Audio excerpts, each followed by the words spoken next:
Good morning बच्चों।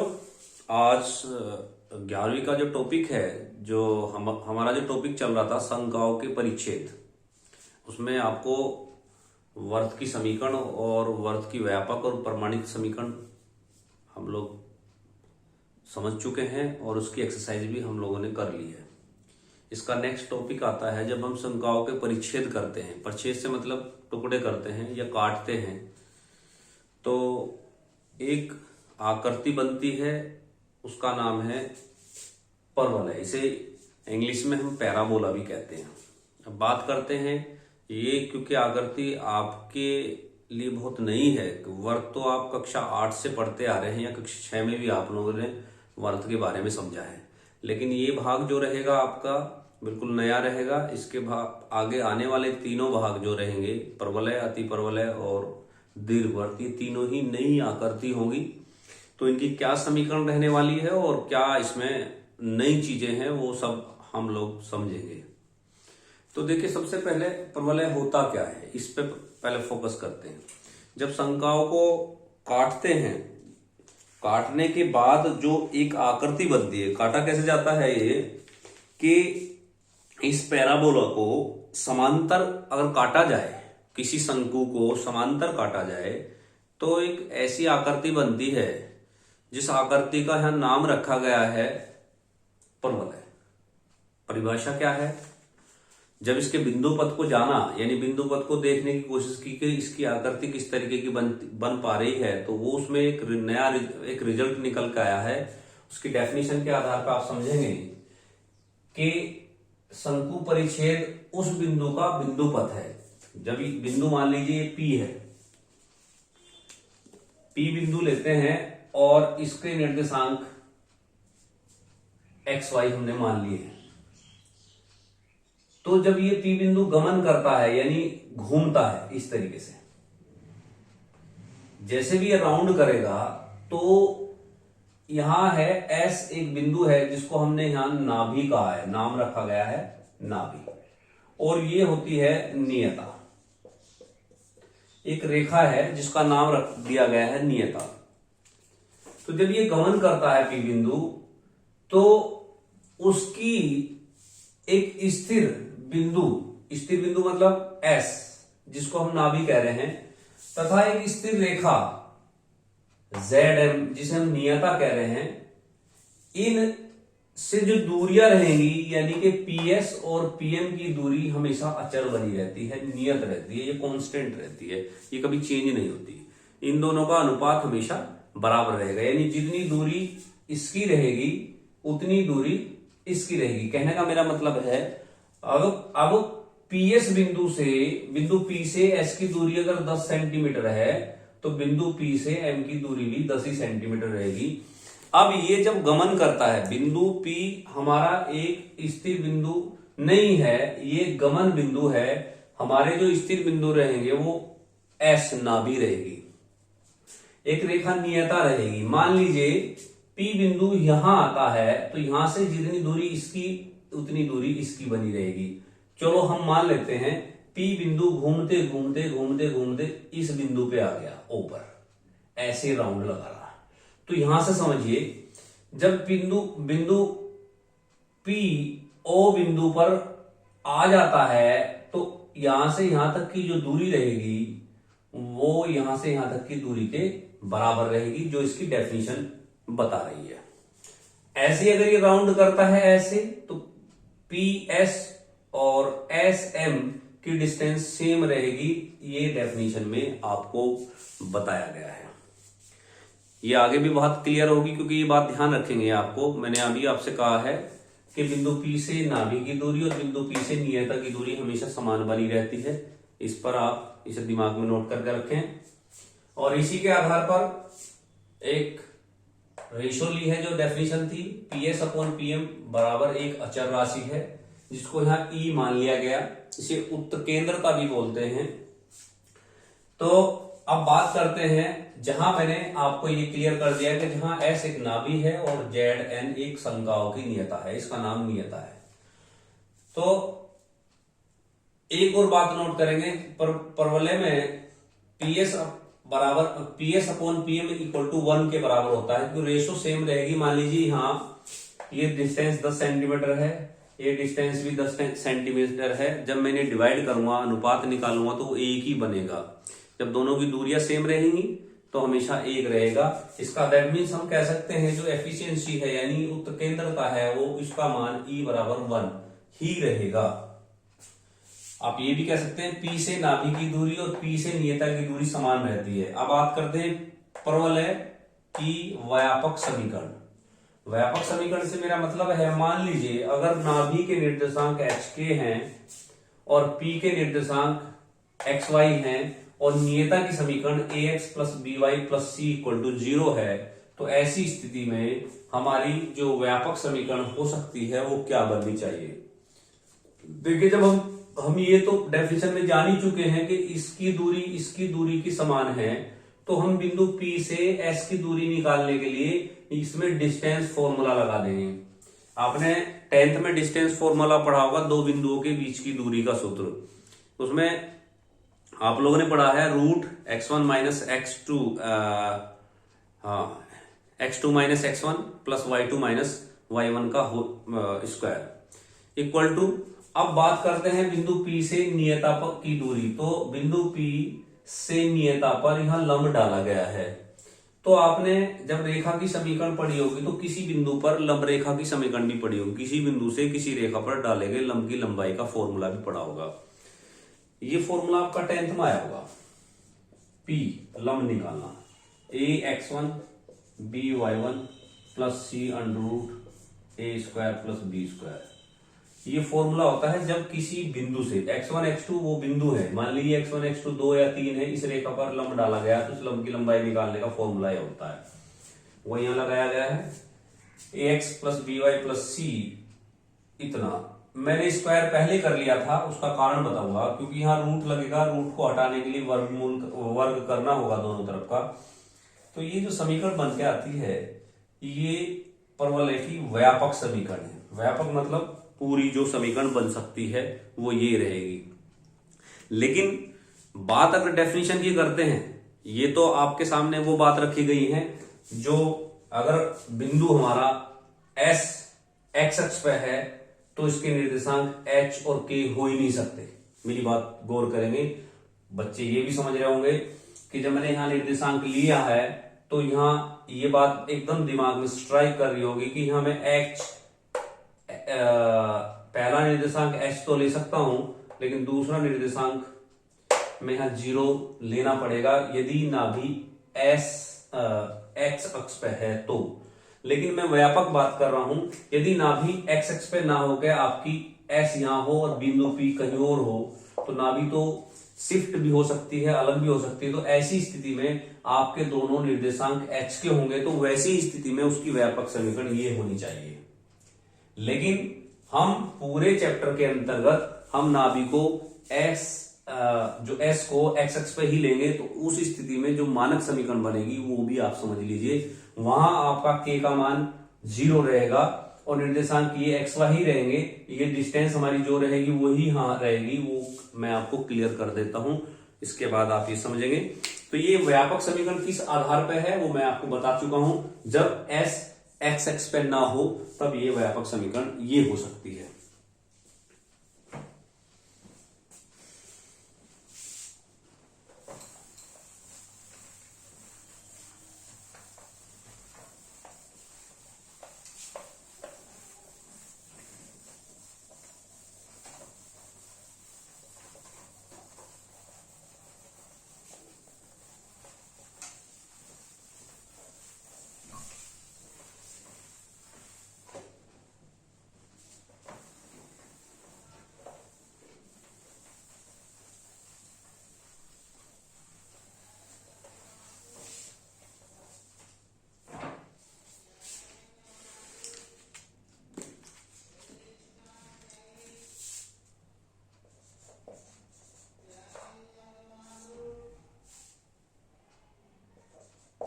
परवलय की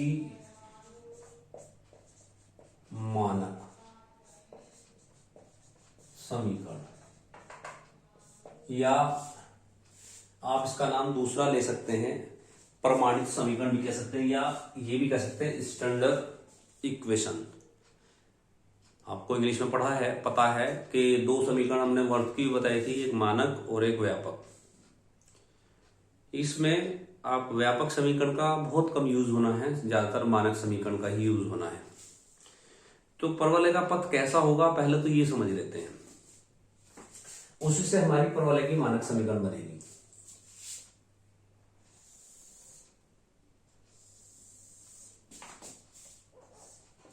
ये है एक्स एक्सिस और ये है वाई एक्सिस।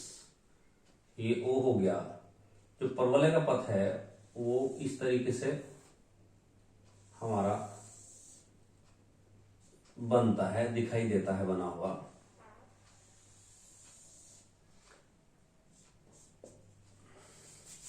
और इसके ठीक बैक में नियता होगी, जिस रेखा का जिक्र हमने अभी डेफिनेशन के माध्यम से किया भी है।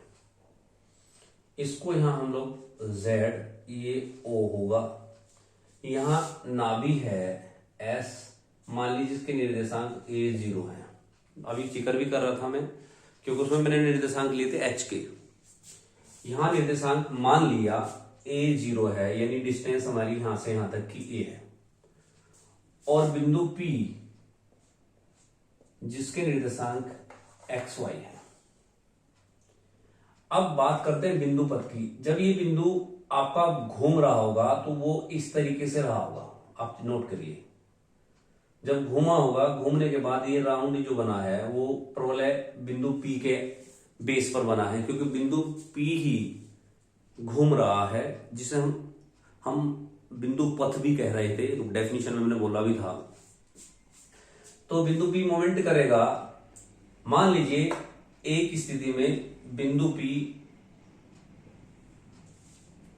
बिंदु O पर आ जाता है, तो O से S की दूरी और O से Z की दूरी सेम होनी चाहिए। तो बात क्लियर है, क्योंकि डेफिनेशन में बताया गया है कि मान लीजिए O ना हो गया, यहां P है, PS equal to PZ, clear. वहां PM कहा गया था। तो जब इक्वल होगी तो ये डिस्टेंस हमारी A ही रहेगी। ये डिस्टेंस यहां A है तो ये भी A रहेगी, यानी सेम डिस्टेंस बनी रहेगी।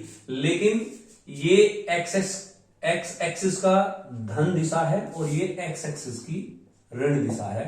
तो यहां इसको समीकरण के बेस पर डिस्टेंस तो हमारी, अगर ये 10 सेंटीमीटर, ये 10 ही रहेगी, लेकिन समीकरण के बेस पर अगर इक्वेशन की बात करें, समीकरण की बात करें, तो x बराबर -a रहेगा, क्योंकि इधर एक्स एक्स की ऋण दिशा है तो ये माइनस में रहेगा। इधर जो भी नंबर आएंगे वो माइनस में रहेंगे और इधर जो भी नंबर आएंगे वो प्लस में रहेंगे। तो ये इक्वेशन आपकी बन जाती है x is equal to -a। यानी अगर हम नियता की समीकरण की बात करते हैं तो नियता की समीकरण बनेगी x इक्वल टू -a।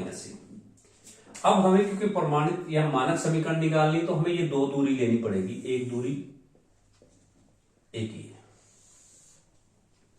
ये P से M और P से S की दूरी, क्योंकि परवलय की जो समीकरण है PS इक्वल टू PM, यानी E इक्वल टू 1। तो सबसे पहले हमें क्या करना है, ये दो तीन बातें आपको बिल्कुल क्लियर होगी है। नाभि के निर्देशांक मान लीजिए आपके A0 हैं, बिंदु P के निर्देशांक XY हैं, और नियता की समीकरण ये है। तो ऐसी स्थिति में परिभाषा के अनुसार PS upon PM equal to 1, that means PS equal to PM, यही रहेगा ना। जहां PS हमारा बनता है under root x minus a का स्क्वायर y माइनस 0 का स्क्वायर, और हम PM की बात करें, डिस्टेंस फॉर किसी बिंदु से रेखा पर डाले गए लंब की लंबाई बात करें, तो ये बनती है x plus a upon under root 1 का स्क्वायर और 0 का स्क्वायर। मेरी बात सबको समझ आ गई बच्चों, ये किस तरीके से आया। ये बिंदु P से M लंब डाला गया है और ये दो बिंदुओं के बीच की दूरी निकाली है। तो जो रिजल्ट आता है वो ही बनता है root x square minus a two a x plus a square plus y square equal to x plus a upon 1 है, तो ये दिखाई भी नहीं देगा। तो यहां दोनों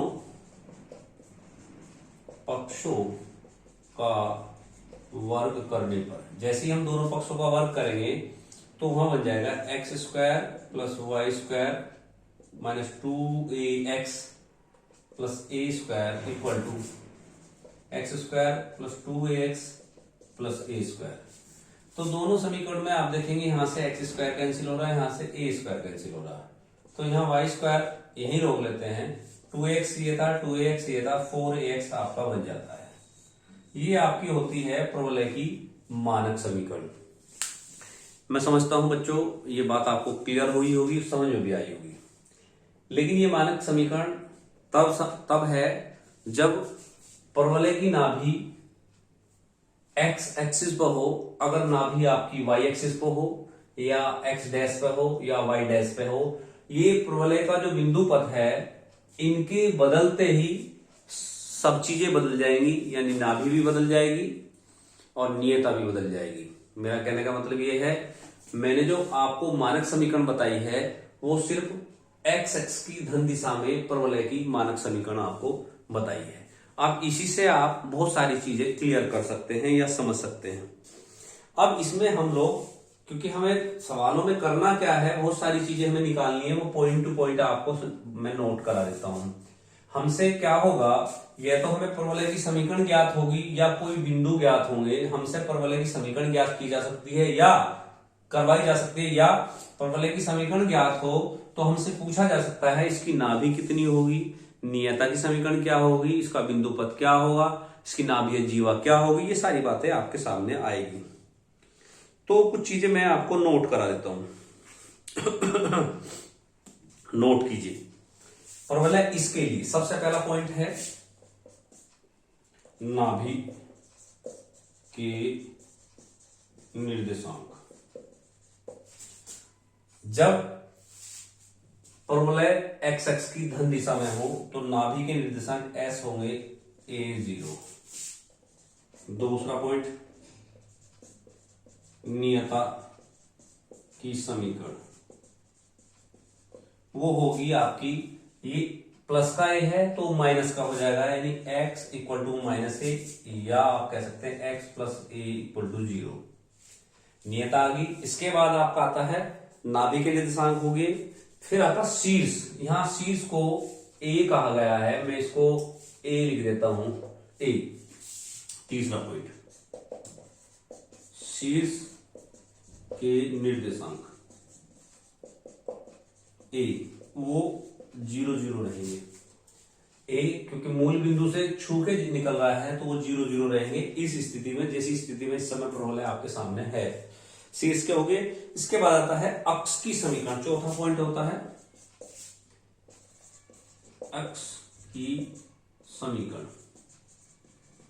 देखिए परवलय हमारा एक्स अक्ष पर है। जब एक्स अक्ष की धन दिशा में रहेगा तो हमारी अक्ष की समीकरण y बराबर 0 हो जाएगी, यानी ये y एक्सिस पे है ही नहीं, यानी y का मान 0 है। x एक्स पे निर्देशांक नाभि के a और y 0 है, तो आपकी अक्ष की समीकरण y 0 हो जाएगी। यानी ये कंडीशन आपकी, जो कंडीशन मैंने आपके सामने रखी है, ये x अक्ष की धन दिशा में रहेगी, x अक्ष की ऋण दिशा में रहेगी, y अक्ष की धन दिशा और y अक्ष की ऋण दिशा में, 4 भागों में ये इसी तरीके से बटेगी। पहला काम हमारा यही है और यही हमें समझना भी है।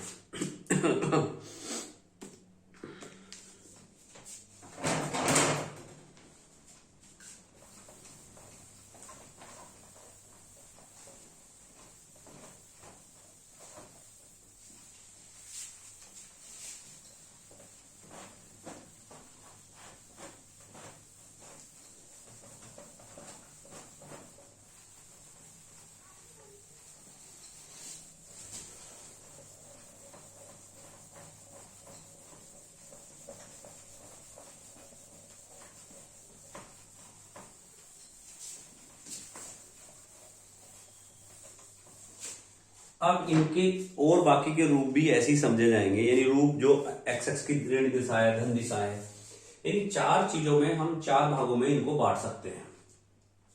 पहला भाग हमारा जो था वो था एक्स एक्स की धन दिशा वाला, जो मैं अभी आपको क्लियर कर चुका हूं। ये वाला,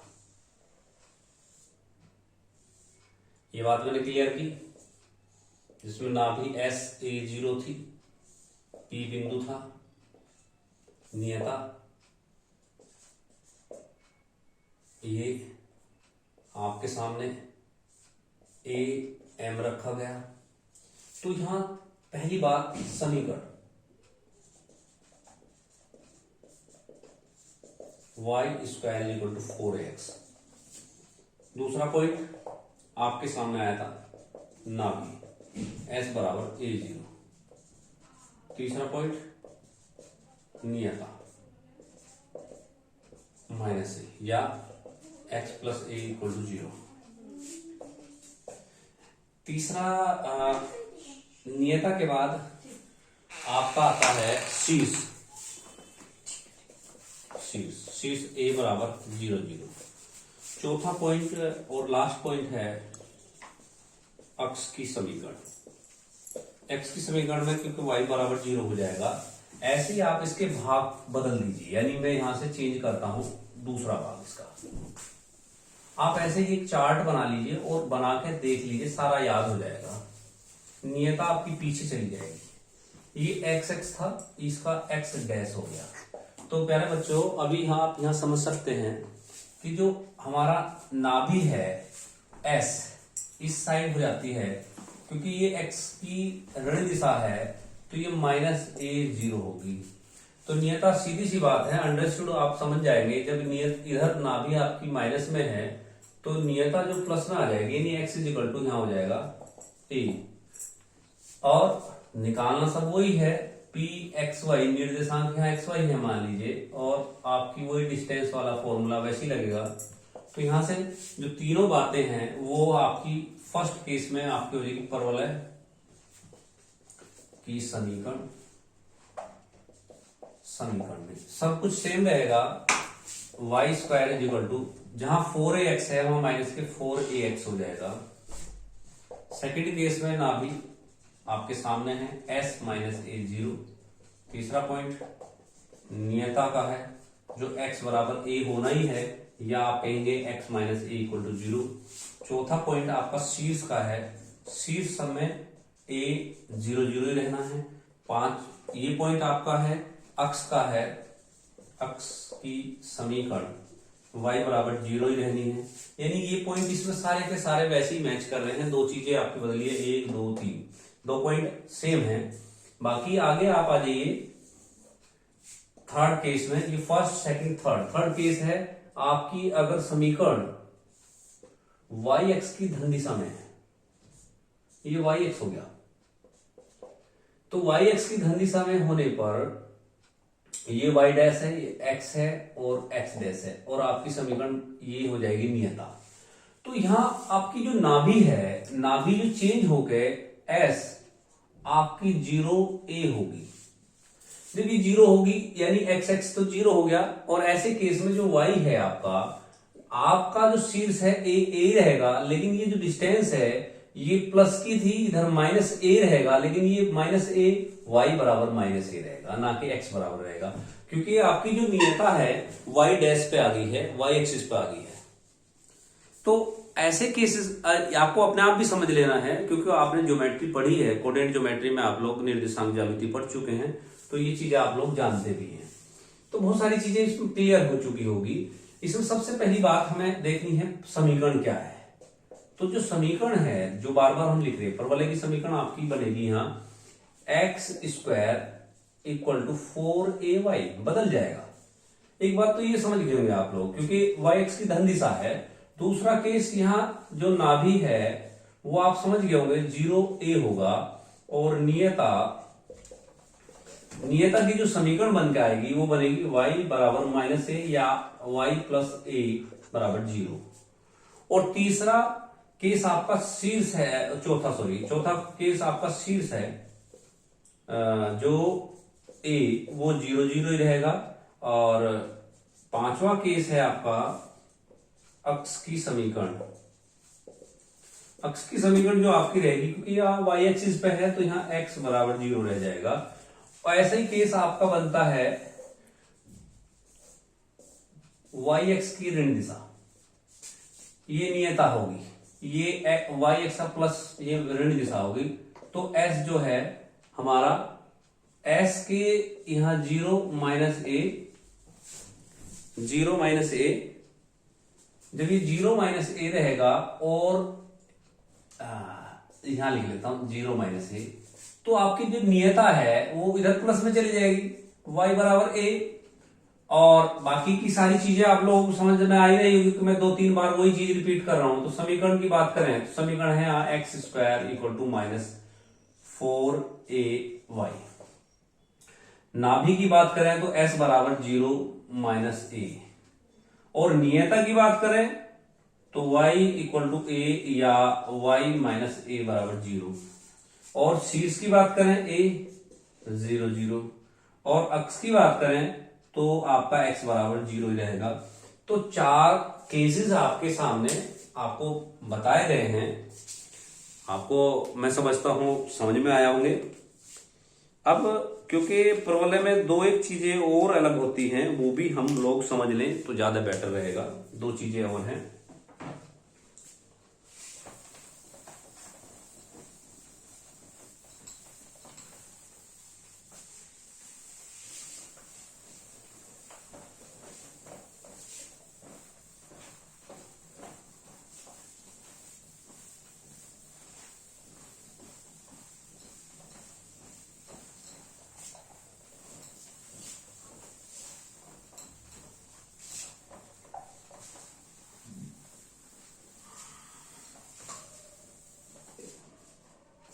दो कौन कौन सी हैं? एक है, 2 बातें आएंगी, एक तो आएगा नाभि लंब, एक आएगी नाभि जीवा।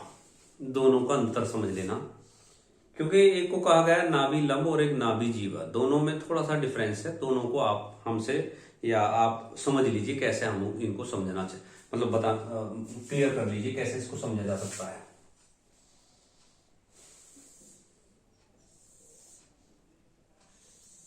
ये आपकी प्रवलय की आकृति है।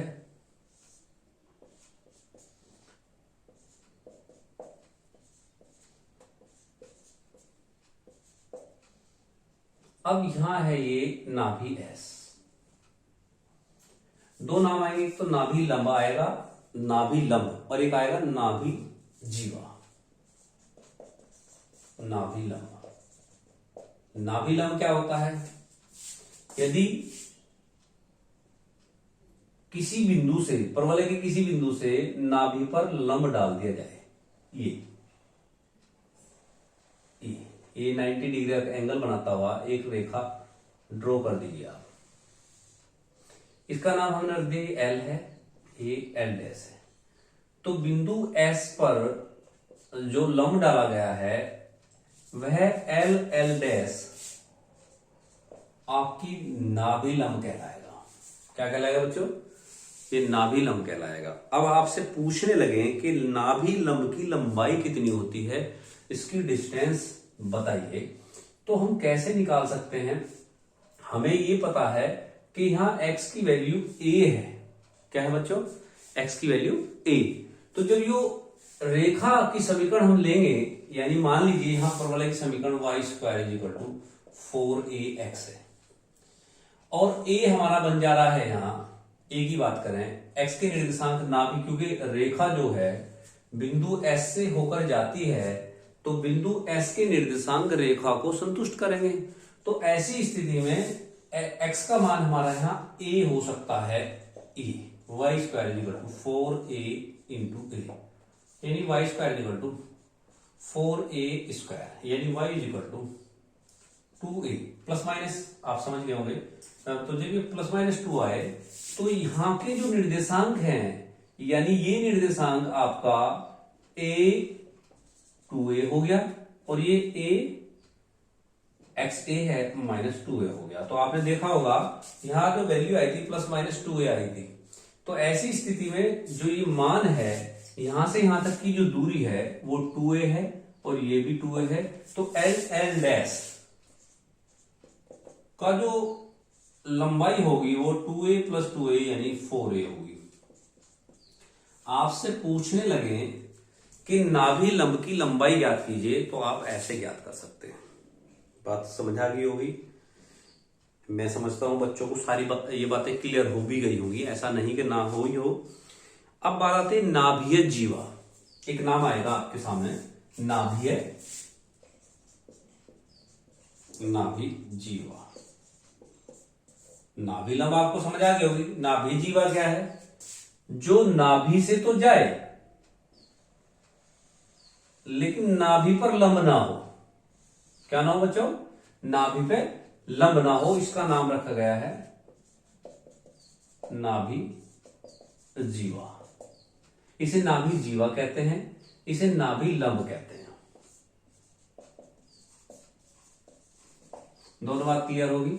नाभीय जीवा की लंबाई या समीकरण आपसे पूछी जाए या नाभीय दूरी पूछी जाए तो भी आपके सामने कोई सवाल आएगा तो बताया जाएगा, ऐसा नहीं वो ना क्लियर किया जाए। हाँ, नाभीय दूरी जो होती है, जो यहां से यहां तक की दूरी, अगर हम बात करें इसकी, हमसे ये पूछने चला पता करना पड़ जाए कि ये दूरी कितनी है यहां से यहां तक की, तो इसे बोलते हैं पीएस को नाभीय दूरी।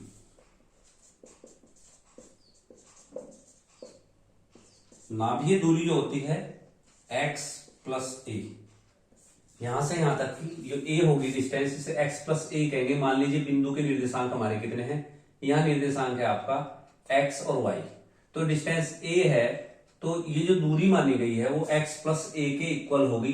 ये वाली डिस्टेंस अगर कोऑर्डिनेट ज्योमेट्री से पढ़ें, ये टोटल x होगी, ये y होगी, यहां से ये निर्देशांक x है, तो अगर हम इसकी बात करते हैं ps की, तो नाभीय दूरी बनती है आपकी x + a। यदि p के निर्देशांक x y हैं, आप नाभीय दूरी इस तरीके से निकाल सकते हैं। मेरी बात क्लियर हुई बच्चों? अब हम, क्योंकि अगर इसको ये बात क्लियर ना ही हो, मैं आपको फिर समझा सकता हूं। मान लीजिए अगर ये दिक्कत आ रही हो तो यहां से एक डिस्टेंस लेनी पड़ेगी ऐसे, ये डिस्टेंस लेके ये बिंदु ax हो गया, इसके निर्देशांक xy हो गए, तो हमें निकालनी ये वाली दूरी नाभि, तो ये x + a आ जाएगी। क्लियर?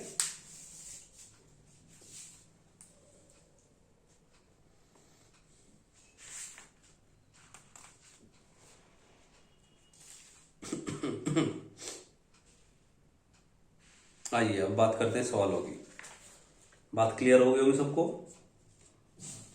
कुछ क्वेश्चन करते हैं, किस तरीके के भी सवाल रहेंगे उनको समझ लीजिए। आपकी एक्सरसाइज में वो छोटे छोटे क्वेश्चन दे रखे हैं, यूपी बोर्ड में आए हुए सवाल हैं, वही हम लोग करेंगे। बहुत सिंपल क्वेश्चन है, ज्यादा इसमें हार्ड प्रश्न नहीं रहेंगे, बस सिर्फ आपको पहले समीकरण को अच्छे से समझना है।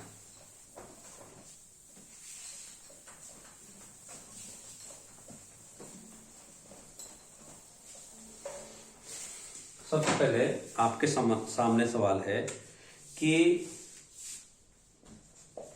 फॉर्मूला है y² = 4x, दिया गया है 4ax नहीं 4x ई दिया गया है। तो इस समीकरण की शीर्ष नाभि लंब की लंबाई और नियता का समीकरण ज्ञात कीजिए, ये हमसे पूछा गया है। चार बातें कही हैं, तो सबसे पहले दी गई समीकरण की तुलना करेंगे इसकी मानक समीकरण से। y² = 4x से तुलना करने पर, क्योंकि ये जो प्रवलय है x की धन दिशा में है, तो उसी की समीकरण से ही तुलना करें जिस समीकरण से दी हुई। और अगर यहां माइनस होता तो x की ऋण दिशा होती, तो मैं इसे ऋण दिशा से तुलना करता। तो तुलना करने पर यहां 4a = 4 यानी a = आ गया 1, a की वैल्यू 1 है, तो इसने कहा है हमसे शीर्ष के निर्देशांक a, ये 0 0 ही रहेंगे, क्योंकि जो प्रवलय की समीकरण है y² = 4ax, वो बिंदु O को टच करके निकल रही है, तो शीर्ष ए बिंदु ओ पर स्थित है, तो ओ के निर्देशांक 0 0 होते हैं, तो शीर्ष के निर्देशांक भी 0 0 रह जाएंगे। नाभि एस, क्योंकि एस होता है A0 इस समीकरण के बेस पर, तो जब एस A0 होता है तो एस यहां ए की जगह 1 0 आ जाएगा। नियता नियता इस केस में अगर बात करते हैं, समीकरण है इधर, तो x बराबर -a, x बराबर क्या होता है -a, या x बराबर -1, या x +1 बराबर 0। क्लियर। नाभि लंब की लंबाई,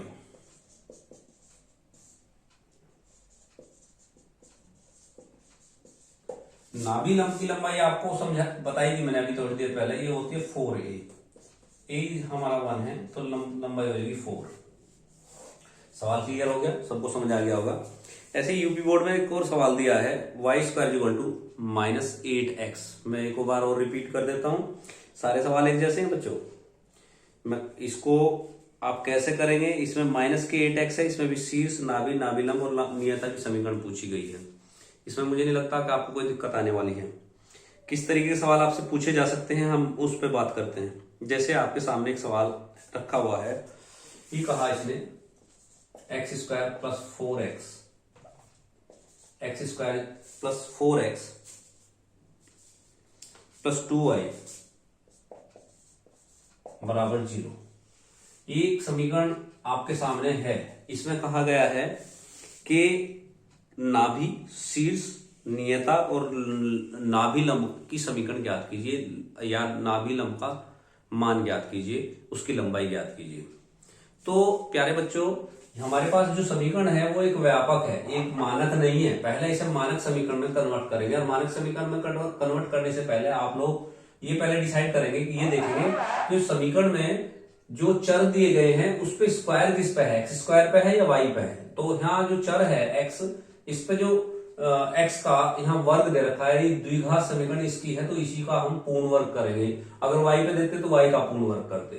तो हमारी इस समीकरण में जो कमियां हैं उसको पूरी करने के लिए यहां देखिए, यहां है 4x, तो यहां लिखूंगा 2 × 2x + 2 का वर्ग कर दिया भाई बच्चों, क्योंकि ये होल स्क्वायर हो जाएगा, और 2 से ही लेस कर दिया, और यहां हो गया 2y = 0। जो पहले से था वो मैंने एज इट इज रखा। यानी कि दी हुई समीकरण को आप अगर कोई चर स्क्वायर में है तो उसका पूर्ण वर्ग बनाएंगे। ये हो जाएगा x + 2 का होल स्क्वायर। मेरी बात समझ गए होंगे। ये है +2y - 4 = 0। ये दूसरी तरफ चला जाएगा, यहां हो गया x + 2 का होल स्क्वायर, और ये इधर जाके 4 - 2y, या x - 2 का x + 2 का होल स्क्वायर = यहां से 2 कॉमन ले लेते हैं, या तो -2 कॉमन ले लीजिए।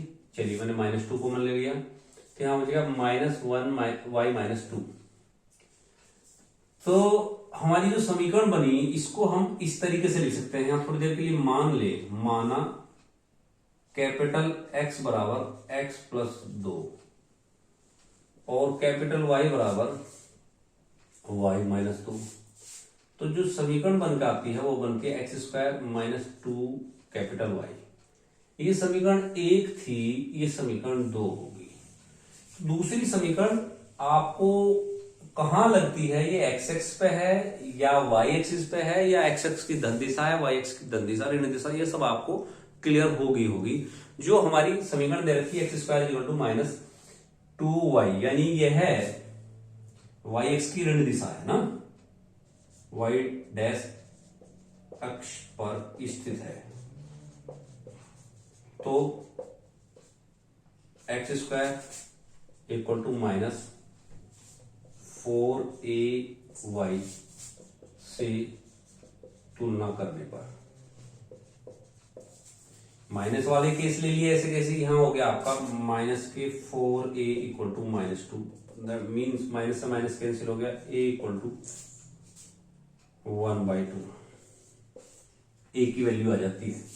अब इसके बेस पर हमारी नियता वगैरह क्या थी वो हम लोग देख लेते हैं। देखिए सबसे पहले कहा है इसमें सवाल में कि नाभि ज्ञात कीजिए। पहला पॉइंट नाभि।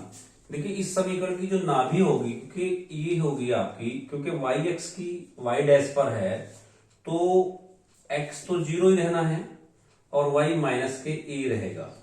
मेरी बात समझ गए होंगे आप लोग। उसमें प्लस का रहना था, इसमें माइनस रहेगा, तो माइनस ए रहेगा, या इंप्लाइज करके मैं यहाँ 0 माइनस के 1/2 लिख दूंगा, क्योंकि ए का मान हमारा आया है 1/2। लेकिन ये जो समीकरण है हमारी कन्वर्टेड इक्वेशन है, यानी कन्वर्ट की है हमने इसको, क्योंकि समीकरण तो दी गई जो थी वो थी ये, हमने इसको कैपिटल एक्स कैपिटल वाई में मान लिया है। यानी कहने का मतलब यहाँ है हमारे पास कैपिटल एक्स का मान 0 है, और जहां कैपिटल एक्स हमारा कितना है x + 2 बराबर 0, यानी x की वैल्यू -2 आ गई। और कैपिटल y की वैल्यू कितनी है हमारे पास, वो है -1/2। और यहां जो कैपिटल Y है वो है y - 2, y - 2 बराबर -1/2, यानी y बराबर 2 - 1/2, यानी 2 दूनी 4, 4 में से 1 गया 3/2। तो नाभि के जो निर्देशांक आ रहे हैं वो आ रहे हैं -2 और 3/2। बात समझे होंगे। इस तरीके के सवाल आपसे पूछे जाने वाले हैं। अभी इसमें एक भाग और है, थोड़ा सा काम और रह गया इसमें, वो भी आप समझ लीजिए।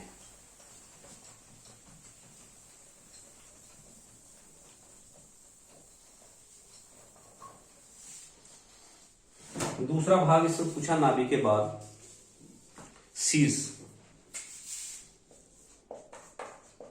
देखिए शीर्ष ए हमेशा 0 रहना है, लेकिन यहाँ कैपिटल एक्स 0 है, तो कैपिटल एक्स की वैल्यू है हमारी x + 2 = 0, यानी x का मान -2 आ गया। यहाँ कैपिटल Y 0 है और यहाँ y - 2 बराबर 0, नहीं y का मान 2 आ गया। तो जो शीर्ष हैं उसके निर्देशांक हमारे -2 और 2 हो जाएंगे। इसके बाद हमसे पूछा गया है नियता।